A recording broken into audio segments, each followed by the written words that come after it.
Dios te bendiga, iglesia. Salmos, capítulo 133, del versículo 1 al 3. Dice la palabra de Dios: Mira cuán bueno y cuán delicioso es habitar los hermanos juntos en armonía. Es como el buen óleo sobre la cabeza, el cual desciende sobre la barba de Aarón, y baja hasta el borde de sus vestiduras, como el rocío de Hermón que desciende sobre los montes de Sión. Porque ahí envía Jehová bendición y vida eterna. Salmos, capítulo 133, del versículo 1 al 3. Oramos. Padre nuestro que estás en el cielo, en el nombre de Jesús te pedimos, Señor, que nos hables en esta noche. Háblanos, Señor, a través de tu palabra para caminar en tus preceptos. Amén y amén. El tema para esta ocasión, continuando con la serie de Salmos escogidos, el tema para este día es unidad, comunión y bendición. El 25 de junio del año de 1967, el mundo presenció la primera transmisión televisiva, vía satélite, de la historia. Se calcula que fue vista por unas 350 millones de personas, de 29 países distintos, a los cuales se les dio la oportunidad de representar en un breve tiempo algunos de sus paisajes más llamativos o algunos de sus monumentos más emblemáticos. Pero cuando le tocó al turno a Inglaterra, para su sorpresa de todos, aparecieron los Beatles, esa gran agrupación famosa de Liverpool, estrenando una de sus canciones más conocidas, traducida al español, que dice, o se puede traducir como todo lo que necesitas es amor. De inmediato la canción se convirtió en un éxito total y los hippies la adoptaron como una de sus canciones de emblema. Aparte de que el tema gustó mucho, indudablemente, su mensaje central parece haber conectado con el anhelo de mucha gente. En la década de los 60, una época muy convulsa y en la que se produjeron cambios importantes en el mundo occidental, fue la época de protesta contra la guerra, de protesta contra el materialismo, de protesta contra las estructuras sociales y convencionales. Y muchos creyeron que la solución para casi todos los males de Occidente se resumía en dos palabras, las cuales son amor y comunidad. Si tan solo los hombres dejan a un lado un montón de tabúes que nos oprimen y aprendieran a vivir en comunidad, amándose libremente, las ataduras y el mundo sería un lugar más seguro y más placentero. Guiado por ese pensamiento, muchos jóvenes abandonaron sus hogares y comenzaron a vivir en comunas, en donde cada cual podría tratar de ser auténtico, ser él mismo, sin restricciones de sus padres o de la sociedad. Ahí vivía un mayor contacto con la naturaleza, participaban en el amor libre, experimentaban con las drogas, trataban de eliminar toda indiferencia entre el hombre y la mujer. Por eso se puso de moda en que los hombres llevaran el cabello largo. Para muchos fue algo así como un regreso al jardín del Edén, pero el experimento no funcionó y muchas vidas quedaron marcadas para siempre por los excesos de esa época. Quizás tendrían razón alguna de sus críticas, pero el remedio vino a ser peor que la enfermedad. Y eso es para que vivir en paz y para disfrutar de una verdadera comunidad humana. La solución no es tan sencilla como parece o como el título de esa canción, todo lo que necesitas es amor. No, mis hermanos, nosotros pertenecemos a una raza caída, dominada por el orgullo, dominada por el egoísmo. Dos vicios que se oponen tajantemente al verdadero amor.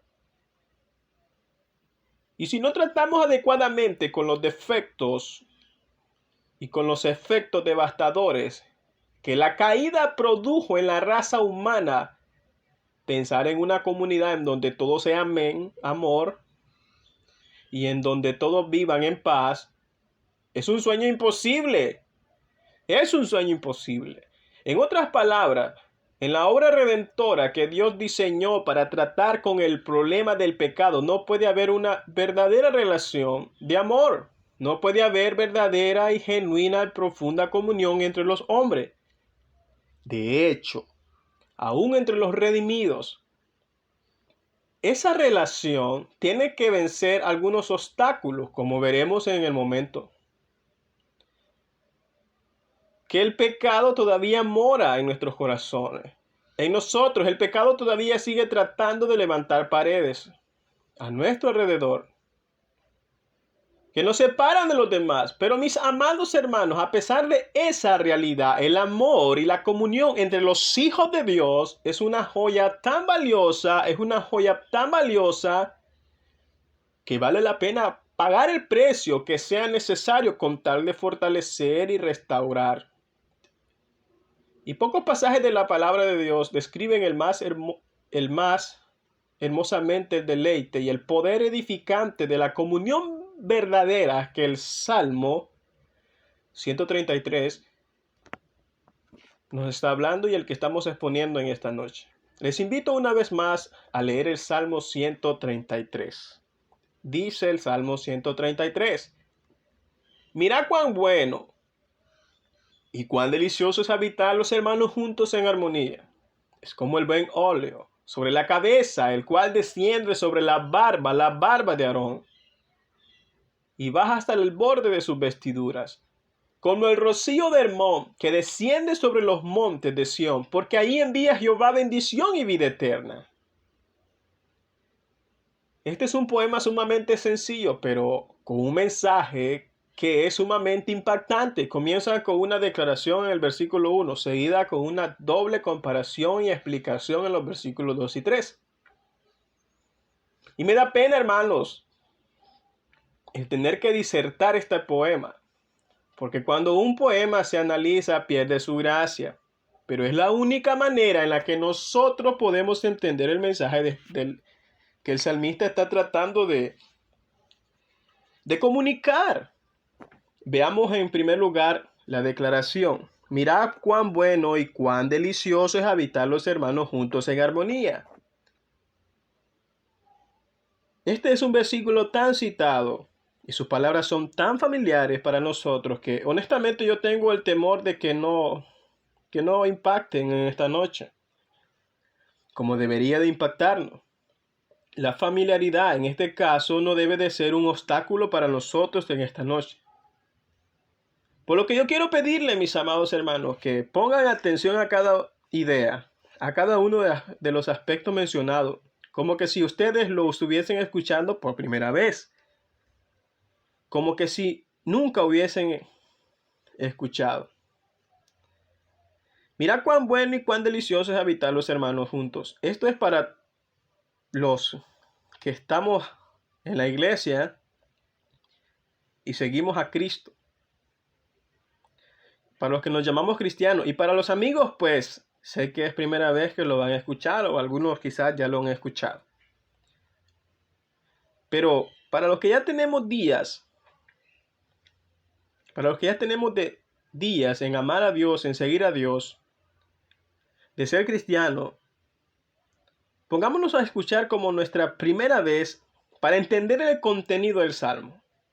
Y el primer aspecto que nosotros encontramos en este Salmo es un llamado a la atención de parte del salmista. Mira, hay algo extraordinario que yo quiero mostrarles, algo que yo quiero que ustedes aprecien en su justa dimensión.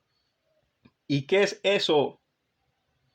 ¿Y qué es ese algo tan maravilloso, cuán delicioso, cuán bueno es que los hermanos habiten juntos y en armonía? Esa palabra que Reina Valera traduce como bueno, conlleva la idea de provechoso, delicioso, aquello que produce bienestar, aquello que es apropiado para obtener. Ahora bien, hay muchas cosas que son provechosas, pero no son deleitosas. Y en lo primero que suelo pensar es en los medicamentos, ¿verdad, hermanos, niños? Que no todas las medicinas tienen buen sabor. ¿Verdad que sí? De hecho, yo he llegado a pensar que la utilidad de un medicamento directamente proporcional al sabor, mientras más amargo, más eficaz. Pero lo cierto es que si queremos sanarnos, tenemos que tomarnos todos los medicamentos que el médico recete, aunque no nos sepan bien o tengan buen sabor. Lo provechoso no siempre será deleitoso. Y de la misma manera, muchas cosas de las que son deleitosas no son provechosas. Pero lo que el salmista quiere llevarnos a contemplar en este salmo es que es bueno y delicioso a la vez la unidad y la armonía de los hijos de Dios. Es algo que alegra el corazón, pero que al mismo tiempo es algo que produce muchos beneficios espirituales. Ahora, hermanos, eso no elimina la realidad de que Dios trata con sus hijos, con cada uno, de forma individual. Y sobre cada uno, derrama bendiciones sin número, dice el Señor Jesucristo en el Evangelio de Juan, capítulo 1, versículo 16, hablando de Cristo, que de su plenitud tomamos todos gracia sobre gracia. Todos y cada uno de sus hijos participan de esta bendición. Pero mis hermanos, hay algo que ocurre en la comunión de los creyentes entre sí y que no ocurre en ningún otro contexto. Bendiciones que Dios derrama sobre los suyos cuando estos habitan juntos en armonía. No, aquí en la iglesia o solamente el Salmo habla de la comunión de los hijos de Dios en cualquier contexto. Bueno, ¿y qué significa habitar juntos en armonía? Bueno, se trata de simplemente de encontrarnos en grupos de hermanos en un momento dado, en un lugar particular. No es de eso lo que se está hablando el salmista. Aquí la palabra habitar nos habla de permanencia, nos habla de algo en lo que se persiste, como dice un comentarista. Esta expresión de la idea de funcionar en una cercana, íntima asociación con otros, esto es lo opuesto a un pueblo desparramado por la paz de la tierra, donde cada cual va por su propio camino sin importarle por dónde van los otros. Queridos hermanos, esa cultura individualista de nuestra época y esa actitud de que nadie se meta conmigo, nadie se meta con mi vida porque yo no me meto con nadie, no era lo que Dios esperaba de los suyos en el antiguo pacto. El Salmo 133 está en el Antiguo Testamento. Yo no esperaba eso de los suyos, ni tan siquiera en el Antiguo Pacto. Y definitivamente esa idea, esa actitud no encaja en absoluto con la descripción que nosotros encontramos en el Nuevo Testamento de lo que es la fe cristiana. Los cristianos están unidos entre sí por un vínculo indisoluble. El vínculo del Espíritu Santo que mora en todos los que creen. Dice Romanos capítulo 8, versículo 15. Alguno no tiene el Espíritu de Cristo, el tal no es de él. Y al mismo tiempo, mis hermanos, nosotros tenemos el común conjunto de cosas que están en cualquier asunto de lo que pudiéramos tener. Diferencia de opinión, porque seguramente habrá diferencia de opinión en la iglesia de Cristo con respecto a ciertas cosas. Vivir juntos en armonía no significa uniformidad de pensamiento en todas las cosas. No, eso no es lo que el salmista está describiendo aquí. Mis hermanos, solo cuando llegamos al cielo y tengamos la mente glorificada, todos tendremos una percepción unificada con respecto a todas las cosas, pero eso será en el cielo. Eso nunca será posible de este lado de la eternidad, pero aún así nosotros tenemos en común cosas muy importantes. Y nos une un vínculo tan glorioso, tan extraordinario, que nosotros podemos sostenernos unos a otros y disfrutar de la compañía unos a otros. Mientras nos dirigimos juntos a la casa de nuestro Padre, como dice un comentarista, fuimos redimidos por el mismo Salvador, servimos al mismo amo, abrigamos la misma esperanza, anhelamos el mismo cielo. Padecemos las mismas pruebas, tentaciones, los mismos sufrimientos y compartimos la misma consolación. ¿Podemos vivir juntos en armonía a pesar de nuestras diferencias? Porque en las cosas que más importan importa, estamos en la misma sintonía, pero esa lista está empeñado en que nosotros podamos vislumbrar la excelencia de esta comunión, que no se limita a declarar, sino que de inmediato pasa a ilustrar lo que él está tratando de escribir por medio de dos comparaciones. Versículo 2. Es como el buen óleo en la cabeza, el cual desciende sobre la barba de Aarón, y baja hasta el borde de sus vestiduras. Yo sé que esta imagen no nos resulta familiar, pero sumamente apropiada para los lectores originales del Salmo 133.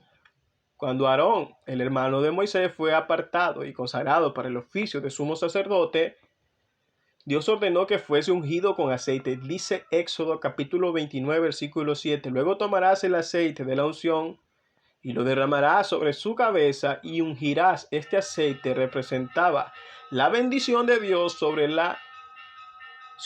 él y de manera particular la capacitación del Espíritu Santo para llevar a cabo su oficio de sacerdote. El salmista le llama el buen óleo o este aceite porque era preparado con una fórmula especial, una fórmula que el mismo Dios le dio a Moisés, como vemos en Éxodo capítulo 30, a partir del versículo 23. Esto era un aceite tan especial que nadie debía de preparar uno semejante ni podía ser usado para ninguna otra cosa. La otra comparación que usa el salmista también resultaría muy familiar para sus lectores. Versículo 3. Como el rocío de Hermón que desciende sobre los montes de Sión, sobre las montañas más altas de Israel, y está localizada a unas millas al norte de la ciudad de Jerusalén. Esta montaña es famosa por la densidad del rocío que se produce en ella. Y por eso el salmista se vale de ese hecho para decirnos de una forma poética que hasta los montes de Sión se benefician de ese rocío. He ahí la explicación de estas dos comparaciones. Sencilla la pregunta que yo quiero responder ahora es que aprendamos de estas comparaciones con respecto a la unidad de los creyentes entre sí, que nos enseñan estas cosas. Bueno, en primer lugar, que la verdadera unidad es un regalo que Dios ha dado. Que la verdadera unidad es un regalo que Dios nos ha dado. Como decíamos anteriormente, el aceite derramado sobre la cabeza de Aarón era un símbolo de la bendición de Dios sobre él. Era un símbolo sobre la capacitación del Espíritu Santo. Pues de la misma manera podemos decir que la unidad verdadera es algo que el hombre no puede producir por sí mismo. Es un producto de Dios. De hecho, el texto enfatiza que esta bendición desciende de lo alto. 3 veces aparece en este pequeño salmo. La palabra desciende es como el óleo sobre la cual desciende sobre la barba y baja, desciende hasta el borde de su vestidura, como rocío de Hermón, que desciende desde el Sión. Es unidad, desciende del trono mismo de Dios.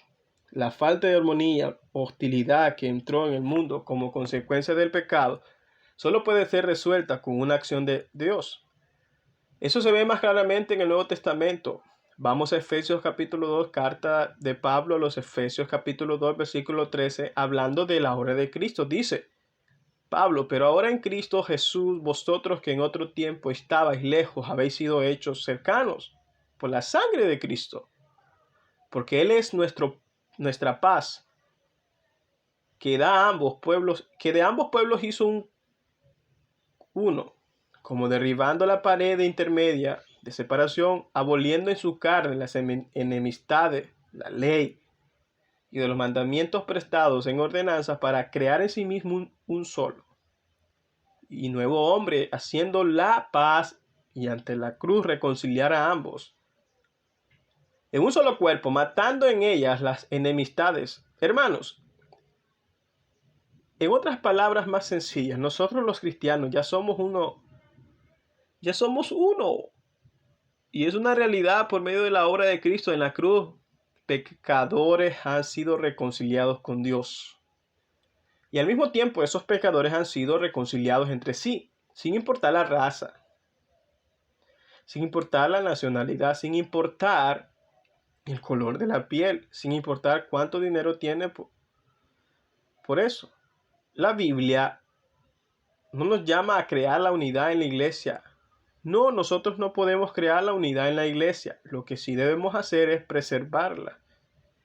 Efesios capítulo 4, versículo 1, más adelante dice Pablo en Efesios capítulo 4, yo pues, preso en el Señor a la luz de esa realidad, ya que Cristo hizo ruego, que andéis como es digno de la vocación con la que fuiste llamado, con toda humildad y mansedumbre, soportando con paciencia los unos a los otros en amor, solícitos en guardar la unidad del Espíritu en el vínculo de la paz, solícitos siendo diligentes como preservar con la iglesia, como preservar. Con la iglesia ocurre algo similar, y es la paz. Y lo relaciona con el matrimonio. La Biblia dice que tan pronto se casa el hombre y la mujer, vienen a ser una sola carne. Y a través del vínculo matrimonial. Pero mis hermanos, ¿acaso no es cierto que no todas las parejas reflejan esa unidad en el mismo grado? Bueno, pues lo mismo pasa en la iglesia. Ya somos cristianos y en Cristo estamos unidos por un vínculo espiritual sumamente poderoso que nadie puede hacer, pero es una unidad que debe reflejarse en la práctica de esa unidad. Debe de ser cuidada como un tesoro. ¿Saben por qué? Mis amados hermanos, porque puede ser seriamente dañada, que puede ser seriamente afectada. Y nuestros tratos unos con otros por causa de nuestros pecados, no somos perfectos. Y como se ha dicho muchas veces, mis amados hermanos, si tú estás buscando una iglesia perfecta, el día que la encuentres, no cometas el crimen de hacerte miembro de ella, porque desde ese mismo momento que entres a la membresía de esa iglesia, dejará de ser perfecta porque tú no eres perfecto. No. Nosotros somos un grupo de hermanos en Cristo que estamos siendo perfeccionados, que estamos haciendo santificados y cosas que van a ocurrir en la iglesia. Hierro con hierro se aguza, dice el libro de los Proverbios. ¿Y que saben qué significa eso? En un lenguaje más claro y más entendible. Que así como el hierro con sus rugosidades se frota con otro y saca chispa, eso mismo pasa con nosotros, con el trato que nos damos cada uno aquí en la iglesia. Por decirlo así, limando asperezas entre uno y otro. Todos estamos en un proceso de santificación. Y en ese roce de unos con otros a veces sacaremos chispas. Ahora, ¿saben que llegará el momento que tanto se frota el hierro con el hierro que comienza a suavizar? Ya no vamos a hacer hierros corrugados, sino hierro liso. La verdadera unidad es un regalo de Dios. Y es un regalo muy valioso, un regalo muy costoso. Costó la sangre de nuestro Señor y Salvador Jesucristo.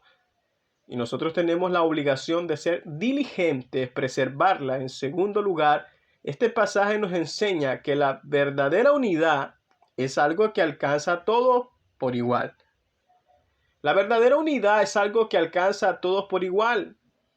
En la primera figura vemos que el aceite se derrama sobre la cabeza de Aarón. Pero ¿qué sucede luego? Comienza a descender y baja hasta el borde de sus vestiduras. Y el rocío que refresca las cumbres del monte Hermón y lo hace fructificar, desciende también sobre los pequeños montes de Sión. Hablando de esto, dice un comentarista, los encumbrados y los humildes beben de la misma fuente, refrescante, y el pobre tiene las mismas necesidades espirituales, las mismas exactamente, y el remedio que Dios ha provisto es exactamente el mismo para los dos. Ninguno es más salvo que el otro. Al final de cuentas, disfrutarán los dos de la misma herencia. Ahora, ¿saben qué? Dios quiere que esa realidad se manifieste claramente en el seno de su pueblo, aquí y ahora. Dice Pablo en Gálatas capítulo 3, versículo 28, hablando de los cristianos.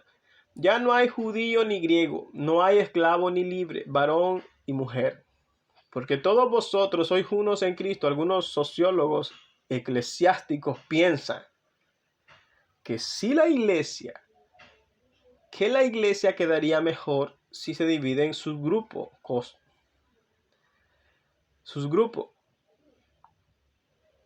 con sus propios cultos, sus propios programas y sus propias agendas. Que exista una iglesia para personas homogéneas similares en condiciones, para que no existan problemas entre unos y otros. Dice que no simplemente estemos todos aquí divididos. Y hermano, yo reconozco que existe algo de sabiduría en hacer ciertas cosas para llenar las necesidades de cada quien en la iglesia. Existe sabiduría en eso, pero debemos cuidarnos de no funcionar en la práctica como que si fuésemos varias iglesias en una. Sí hay ciertas cosas, por ejemplo, lo que nosotros estamos haciendo con los hermanos, por ejemplo, los jóvenes de la iglesia que están en una relación prematrimonial, que el pastor nos está guiando, nos está dando consejería y aparte el tiempo para guiarnos. Pero eso no lo limita a subdividir la iglesia, sino que tiene las mismas obligaciones con nosotros que con la iglesia en general. Pero no olvidemos que la iglesia es una sola y que eso es solo parte de la alianza pastoral de nuestra iglesia. Vamos por un momento a la primera carta a Timoteo, capítulo 5. Pero me llama la atención cómo Pablo, escribiéndole a Timoteo, un pastor, en cierto modo joven, en cierto modo joven, porque la juventud en tiempos bíblicos no se medía como ahora. Ahora un hombre joven es de 25, 27, 30 años. Los hombres jóvenes del Antiguo Testamento eran de 40, 50 años. Era un hombre joven, por suerte, ya que cualquier muchacho tiene 50 años. Pues Timoteo, como un pastor joven, estaba enfrentando problemas en la iglesia de Efesios. ¿Qué debía ordenar otros pastores para el ministerio? Ahí mismo, sin embargo, noten que Pablo le dice, 1 Timoteo capítulo 5, versículo 1, no reprendas al anciano, sino exhórtale como a padre, a los jóvenes como hermanos, y a las ancianas como madres, a los jovencitas como hermanas, con toda pureza, que es lo que nosotros tenemos aquí mismo. El pastor tratando con todos en la iglesia, el mismo pastor, el mismo liderazgo, tratando con las ancianas, tratando con los jovencitas, tratando con los ancianos, tratando con los jovencitos, el mismo liderazgo. Primera de Pedro, capítulo 5, versículo 5 dice, igualmente jóvenes, está sujeto a los ancianos y a todos, sumisos unos a otros, revestidos de humildad, porque Dios resiste a los soberbios y da gracia a los humildes. La palabra anciano que aparece ahí se refiere a los líderes de la iglesia, y que los líderes de la iglesia deberían de ser maduros, un hombre de experiencia. Ahora sí, esta palabra anciano designa primeramente a los líderes de la iglesia, porque se les manda a los jóvenes en particular a que se sometan a ellos. ¿Acaso no deben todos los adultos respetar el liderazgo de la iglesia? Sin importar la edad, si los jóvenes suelen tener la misma dificultad para respetar el liderazgo, quieren más dificultad para seguir el consejo de personas mayores. Y por eso Pedro les está diciendo aquí, jóvenes, sométanse, sean humildes, porque Dios resiste a los soberbios y da gracia a los humildes. Queridos jóvenes, para los pocos que hay en la iglesia, 2 o 3, y los jóvenes que nos visitan los domingos, los que nos están visitando, que algunos de ustedes han comenzado a asumir cierto liderazgo en la iglesia. Y quiero que en el Señor que pueda seguir desarrollando eso. Y ahora nunca olviden que algunos han transitado ya, que un camino que ustedes apenas están comenzando a transitar. Por ejemplo, yo. Si bien esos ancianos, esas personas mayores en la iglesia tienen el mismo brillo que ustedes tienen, ellos sí tienen una experiencia que nosotros necesitamos como jóvenes. Y Dios espera que la iglesia se beneficie de eso. Nosotros de nuestro brío y ustedes de nuestra experiencia. Y madurez. Unidad, armonía. Pero para ser justos también debe decir algo para mis hermanos que están en otra etapa más madura. Mis hermanos adultos, no olviden, muchos de estos jóvenes ya forman parte de la iglesia y que ellos serán nuestro relevo. Cuando nosotros estemos aquí escuchando a algunos adultos que se quejan de los jóvenes de la iglesia, que nos saludan, pero ¿sabe qué? Pero algunos jóvenes que tienen algunas quejas justas en cuanto al hecho de que algunos adultos no se están relacionando con ellos. Nuestro caso es diferente porque nosotros somos pocos. Todos nos saludamos, todos nos hablamos, todos tratamos a los hermanos. Nosotros tenemos que hacer el esfuerzo de acercarnos unos a otros. Y que ellos deben de mirarnos a nosotros con todo respeto y aceptar humildemente la dirección. Así también las escrituras nos mandan a velar por nuestros hermanos más pequeños. Los hermanos pequeños se puede aplicar de muchas maneras. Pueda que un creyente en relación a un nuevo creyente pueda ser un hermano adulto. En relación a un hermano más joven se puede ser un hermano en cierta condición económica. En una relación hermano con una condición económica más difícil. La verdadera unidad nos alcanza a todos. En tercer lugar, estas figuras también nos enseñan que la verdadera unidad es refrescante y vivificante.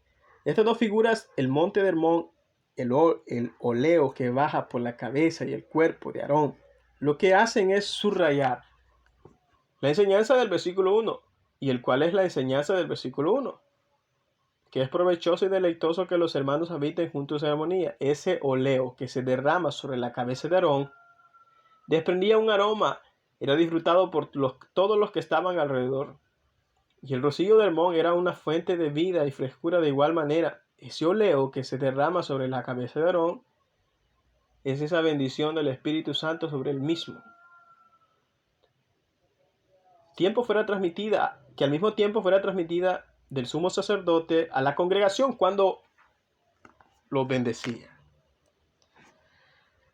Hay una fuente aquí, hay algo que está pasando de un lugar a otro, pues lo mismo ocurre cuando habitan juntos en armonía.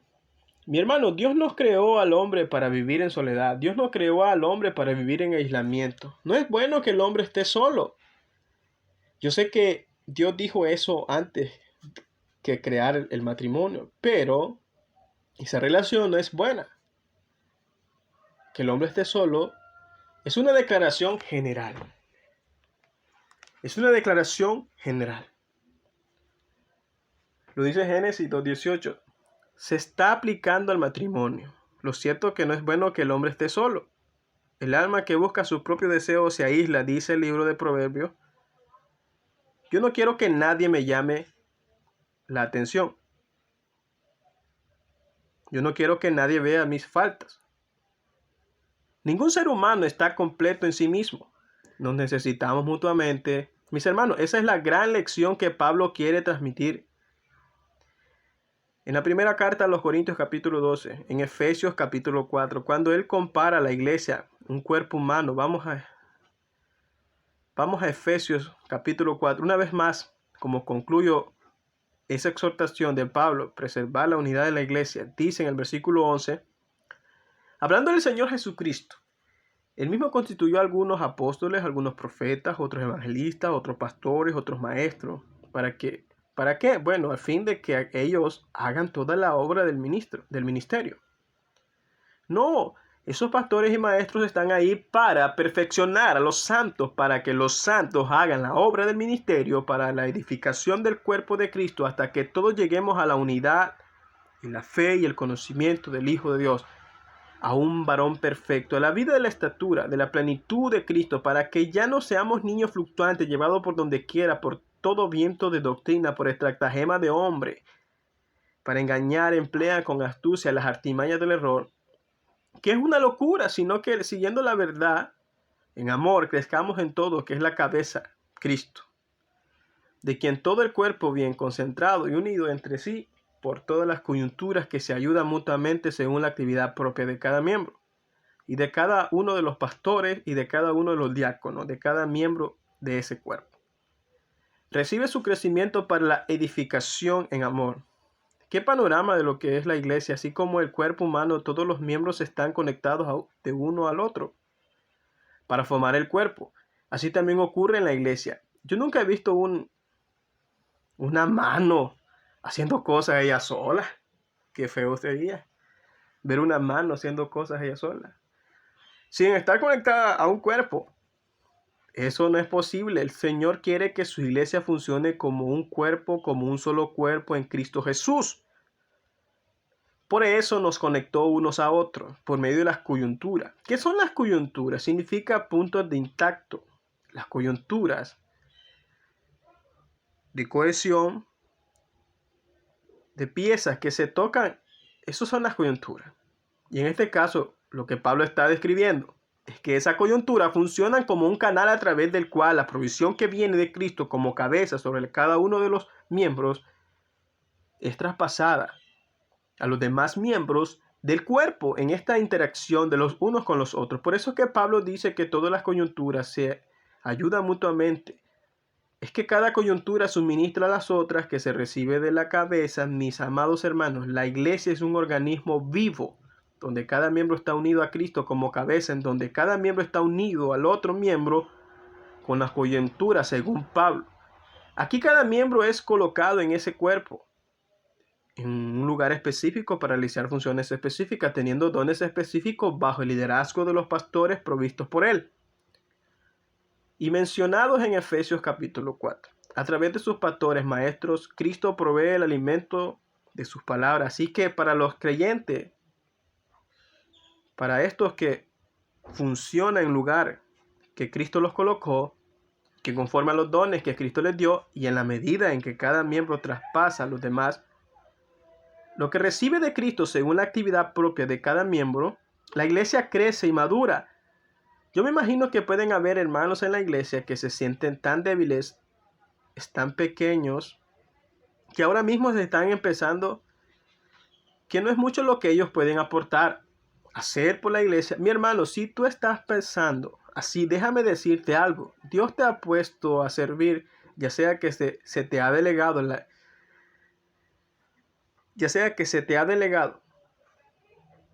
en la iglesia el puesto de estar en la puerta para recibir a los hermanos y colocarlos en sus respectivos asientos.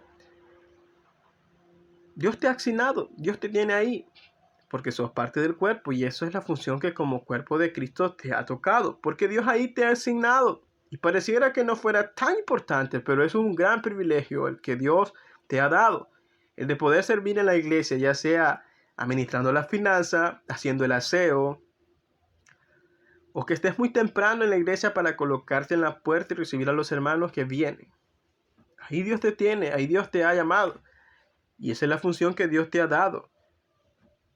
Y a muchos nos ha dado otras funciones dentro del cuerpo que nosotros debemos de apreciar y vivir en comunión con gozo, en armonía, y plantarnos ahí como mujeres de Dios, como hombres de Dios, y hacer lo que Dios nos ha mandado hacer, que es a servirle dentro del cuerpo. Y para aquellos que se sienten débiles, que no hacen nada, que simplemente llegan y se sientan en las sillas, pues déjenme decirles, hermanos, que la función que te ha tocado a ti, que te ha tocado dentro del cuerpo de Cristo, porque no creo que el pastor que tenemos quiera predicarle solo a la silla, no, pues para eso tú llegas y te sientas.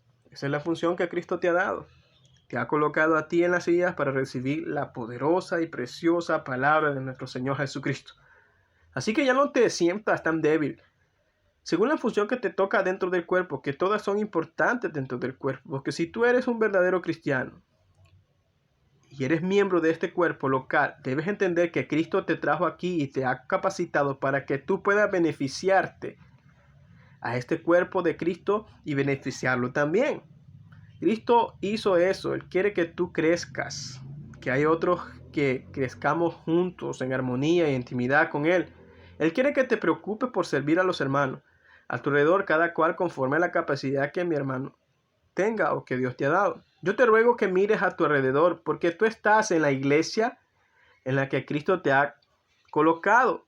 ¿Y en cuál iglesia Dios te ha designado? En la iglesia del Señor, Hechos 2:42. Y es muy fácil pensar servir a otra gente en otro lugar. Hay personas que les fascina cambiar de ambiente, que vamos a hacer, que vamos a pasarnos la vida entera cambiando de ambiente y ambiente. Si yo sé que a medida que pasan los años, uno se va relacionando con los hermanos y que va a suceder a comenzar a tener expedientes con cada uno, a tener problemas, roces con los hermanos. Eso va a suceder porque somos imperfectos. No hemos sido edificados. ¿Qué vamos a hacer entonces? ¿Pasamos la vida como judío errante yendo de iglesia en iglesia para comenzar cada vez sin expedientes nuevos? No, mi hermano. Esta es la iglesia donde Cristo te colocó. La iglesia del Señor, Hechos 2:42 en la colonia americana. Y estos son los hermanos que primeramente debes de amar. A los pocos que habemos y somos pecadores imperfectos, pero que somos parte del cuerpo de Cristo en la iglesia del Señor, Hechos 2:42, a los cuales tienes que servir, respetar. Sí, yo sé que cada quien tiene sus problemas en particular. Yo tengo mis problemas, tú tienes tus problemas, tú tienes tus debilidades, yo tengo mis propias debilidades, pero en la comunión unos con otros. Algunas personas piensan que amar es no hacerle daño a nadie, pero de veras yo no me meto con nadie. Yo no tengo expedientes con nadie en la iglesia. Yo no me meto con nadie. Ah, bueno, tú estás actuando entonces como que si fueras un maniquí. Los maniquíes no le hacen daño a nadie, no le hacen nada malo, ni tampoco hacen ningún bien. Por eso, Pablo en la primera carta a los Corintios capítulo 13, no solamente describe el amor en términos negativos. El amor no hace esto. El amor no hace aquello. También lo describe en términos positivos. El amor hace esto, el amor hace aquello. Son los hermanos que están aquí a los que Dios te llama a amar y a servir y edificar. Y si te aíslas, mi amado hermano, no crecerás como debieras, ni serás usado por Dios para el crecimiento de otros. Ahora, el salmista quiere asegurarse de que su enseñanza encuentre un lugar en nuestros corazones. Así que no se limite a hacer una comparación para ilustrar en su descripción o declaración del versículo 1, sino que en una forma clara, llana, no se explica por qué se beneficia la comunión y es deleitosa la comunión. ¿Y por qué es beneficiosa la comunión y la unidad de los hijos de Dios? Versículo 3. Como el rocío Hermón que desciende, y con esto concluyo, sobre el monte de Sión, porque ahí envía Jehová bendición y vida eterna. Y ahí es donde envía Jehová bendición y vida eterna. Que el Señor nos bendiga, mis amados hermanos.